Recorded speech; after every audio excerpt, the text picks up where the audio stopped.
paano po ninyo ito magagawa? Kasakaling kayo po ay maging senador na, paano po ninyo ito magagawa para po sa ating bansa? Well, number one, no, yun po ay inawardan sa akin ni Secretary Mar Rojas. Ito'y second most economically vibrant, kaya kami tinawag na economic tiger. Sir, good morning po. Magandang Sir, may we clarify, sir, are you now deemed resigned as the LG chief? Tama po yun. Kanina po, pag file ko ho ng aking certificate of candidacy, deemed resigned na po ako. Sino po, sir, kapalit po ninyo? Sa ngayon po ay malamang OIC po muna ang pansamantala, pero antayin po natin ang anunsyo ng Malacanang po dito. Thank you, sir. Michael Rogas, Radyo Pilipinas. Hi, Secretary. Magandang umaga po. Magandang umaga. Michael Rogas po from Radyo Pilipinas. Sa 3 taon po ninyo bilang kalihim po ng DILG, napakarami po ninyo mga accomplishment. Paglaban sa illegal na droga, pagpapalakas po sa kampanya, laban po sa krimen, paghahanap po ng mga wanted person. Marami po mga local leaders na nagsasabi, bakit daw po kagad kayo umakyat sa Senado at bakit niyo po iniwanan agad ang DILG na sana ay mas marami pa po kayong accomplishment na magagawa sa mga susunod na mga panahon. Alam mo, Michael, kanya-kanya pong kapalaran yan eh. Ano po? Ang importante lang sa akin, sa lahat na nagampanan ko, magmula mayor, magmula congressman, magmula nung COVID time, ako po ang chairman ng MMDA, napakahirap dahil kalaban mo nung COVID. Ngayon, DILG, siguro ang importante sa kwento ay maganda yung ending.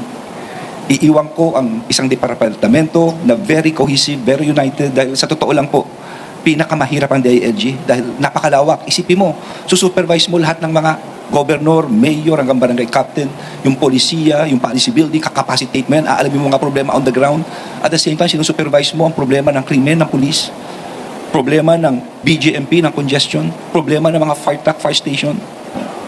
Pagkatapos, meron ka pang Commission on Women, on Youth, on Muslim Affairs, meron ka pang Local Government Academy, meron ka pang Public Safety College, ikaw pa chairman na Polcom. So, you have to wear so many hats. May mga araw na hindi na ako nakakatulog. No? Pero, at least, I would like to say, baka maubos naman ng oras ko, all of these departments, no, high moral po sila. They're very cohesive right now. At kung sino mapapalit sa akin, siguro yun ang maganda sa ending ng istorya. No? Maganda at united po. At makikita nyo naman ang performance nila bawat isa. Sir, during your time as mayor po ng Mandaluyong, binansagan po ang Mandaluyong City bilang Tiger City sa buong bansa dahil sa mabilis na pag-unlad po, pagdami ng mga negosyo sa inyo pong lungsod. Paano po ninyo ito magagawa? Kasakaling kayo po ay maging senador na, paano po ninyo ito magagawa para po sa ating bansa?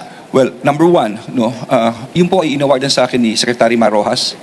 Ito'y second most economically vibrant, kaya kami tinawag na economic tiger of the Philippines, Tiger City. At hindi lamang yun, Michael, kami lang ang kauna-unahan na lahat ng release ng tren. Binili po namin ito. At ngayon, yung mga dating informal settlers o quote-unquote sinasabi na squatter, ngayon landowners na. No? Inubos po namin yan at pabahay namin, sariling pera po namin ang ginamit namin. Pabahay po ito ng lungsod ng Mandaluyong. Yun ang inuna. At yun ang dadalhin natin dito sa Senado. Marami tayong tatalakayin. Number one, kuryente. Alam natin, mahirap ang kuryente. Tayo ang pangalawa isa sa pinakamahal sa buong ASEAN. Tingnan natin, bakit nagkakaganon? Yung bang mga VAT, yung ating mga grid, no? In fact, sa isang hearing, sinasabi ito ni Cusi noong 2021 sa Senate hearing, meron tayong excess na 2,543 megawatt, no, na power sa Visayas at Mindanao na pwedeng i-augment sa Luzon. Pero ano nangyari? Hindi nadala because yung transmission line kulang. Hindi ba? Isipin mo kung bumaba ang kuryente mo. This will mean dadami manufacturing, dadami po ang trabaho. At pangalawa, siguro tignan din natin ang agrikultura, ang ating mga farmers. Ito'y gusto kong tutukan. Magandang ginagawa ng ating mahal na Pangulo, si Sakiko, no? Unang-una na magsasaka. Mapa 5-6 yan, uutang yan, sigurado. Siguro, importante tulungan natin. Yung ginagawa nilang ngayon, gagawin nilang 2%, hindi ko maganda yan. Institutionalize na natin para mawala sa lahat sa magsasaka. Incentivize natin ang mga lupang agrikultura dahil baka mag-convert sila. Kung kailangan babaan mo realty tax, babaan mo. No? This is the kind of things na kinakailangan natin. It is what is called food sustainability. No? So yun, malapit sa sikmura, pagkain, kuryente, at higit sa lahat. Kung saan ako ngayon ng DILG governance. Ano ito? Yung Local Government Code 1991 pa yan. Yan ang Biblia ng lahat ng mga ng istruktura ng gobyerno. Pero luma na, nakikita natin depekto. Nakalagay dito ang barangay, ang papagawa ng barangay road. Hindi na po pwede yun. Yung polisiya sa agriculture, din-evolve natin, effective ba ito? Hindi. Sa kalusugan, sinasabi rito, lahat ng probinsya kailangan may tertiary hospital, sabi ng code. Pero hindi lahat pinanganak ng mayaman. May mga probinsyang mahihirap. Hindi nila kaya ito. Dapat pasukan ito ng national government. So yun, aside from the fact na of course, ang ating criminal code is already outdated. Being a lawyer myself, tayo lang yata ang may batas na dischero. Dischero is basta ano ka sa adultery, hindi ka makakapasok within a certain area. Maski sa Spain, wala nang dischero eh. No? So maraming pwedeng gawin sa Senado. Mon Galvez, TV5.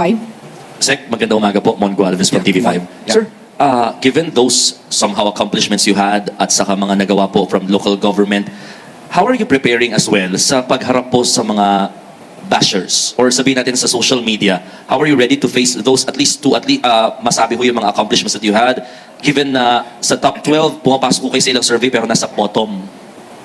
Well, ako'y naniniwala. No? Una-una, bagong mukha po ako. No? Ang aking first time na may abalos na papasok po sa politika. Given yan eh. Pero naniniwala naman ako mapanuri ang ating mga botante. No? So I'm offering myself dito po sa nagawa ko nung ako'y mayor, nung ako'y DILG, nung ako'y MMDA. Mahirap din yun, COVID yun. And you have to unite at naging template nung araw ay ang Metro Manila. Bashers, wala akong problema sa bashers. Basta alam mo sa puso mong tama ginagawa mo.